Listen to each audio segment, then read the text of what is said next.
आपने बहुत सारे फेमस फॉरेक्स ट्रेडर्स का नाम सुना होगा, specially mens. Could you imagine a whole country of successful traders, specially women traders.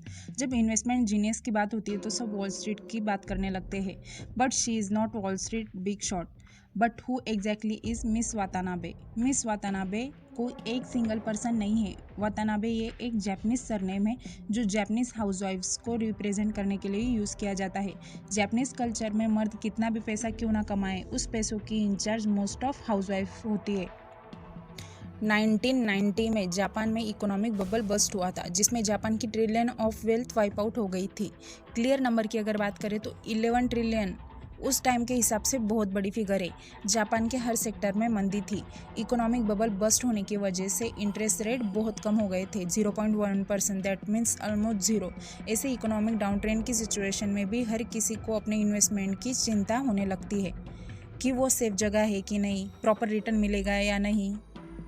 हर देश की तरह जापान में बैंक डिपॉजिट्स और सेविंग्स पर धूल के माफिक इंटरेस्ट रेट हो गया था इकोनॉमिक डाउन ट्रेंड की वजह से। सो मिस वातानाबे जो थी, उन्होंने एन में मनी बोरो करना स्टार्ट कर दिया, जिसका इंटरेस्ट रेट ऑलमोस्ट जीरो था, और उसे उस करेंसी में इन्वेस्ट करना स्टार्ट कर दिया जिसका इंटरेस्ट रेट हाई था।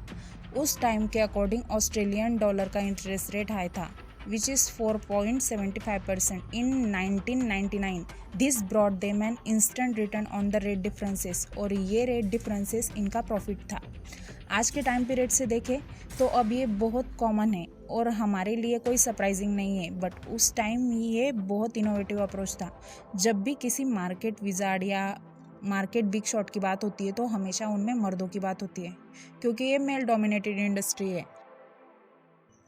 नॉट सरप्राइजिंगली उन्हें उस टाइम भी उनके इस अप्रोच के लिए रिकग्निशन की जगह क्रिटिसाइज किया गया था, और बाद में हेज फंड्स ने इनकी इसी स्ट्रेटजीज को कॉपी करना स्टार्ट कर दिया।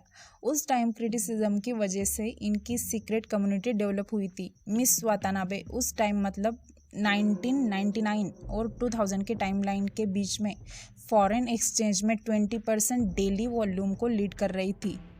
That is quite impressive. आज का सिनेरियो अगर देखें तो मोस्ट पॉपुलर करेंसी पेयर में यूएस डॉलर और जापानीज येन आते हैं।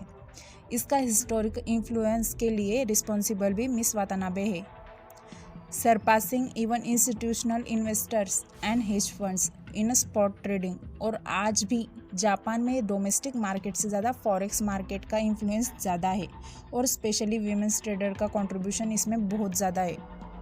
इस कैरी फॉरवर्ड ट्रेड स्ट्रेटेजी ने जापानीज औरतों की लाइफ बदल दी। हाउसवाइफ की ड्रामेटिक लाइफस्टाइल चेंज होने के बाद सबने उन्हें नोटिस करना स्टार्ट कर दिया। फिर इतना नोटिस करना स्टार्ट कर दिया कि उनके यहाँ इनकम टैक्स की रेट पड़ने लगी। उस टाइम बहुत सारी housewife secretly hedge fund run कर रही थी, और आज भी जापान में वुमेन हेज फंड की पॉपुलेशन बहुत ज़्यादा है। अब इसका ये मतलब नहीं कि इतनी जीनियस स्ट्रेटेजी थी तो इनकी चांदी चांदी हो गई होगी। कोई भी स्ट्रेटेजी रिस्क फ्री नहीं होती और हर मार्केट इन्वायरमेंट में काम नहीं करती। इन्हें बहुत सारे इकोनॉमिकल चैलेंजेस और कल्चरल क्रिटिसिज्म को फेस करना पड़ा, जैसे कि इनका प्लेग्राउंड फॉरेक्स मार्केट था। तो फॉरेक्स मार्केट को तो बहुत सारे ग्लोबल इवेंट्स को फेस करना पड़ता है।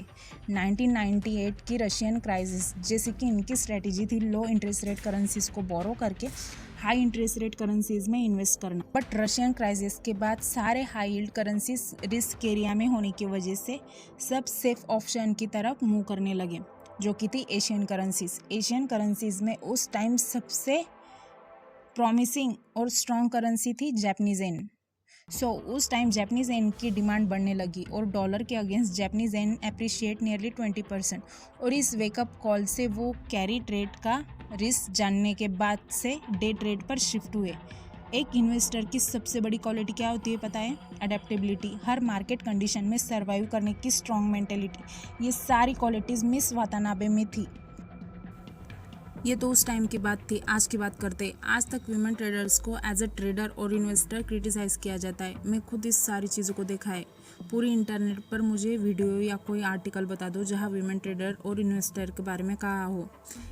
ऐसा नहीं कि वो एग्जिस्ट नहीं करती। Let me tell you, talent knows no gender.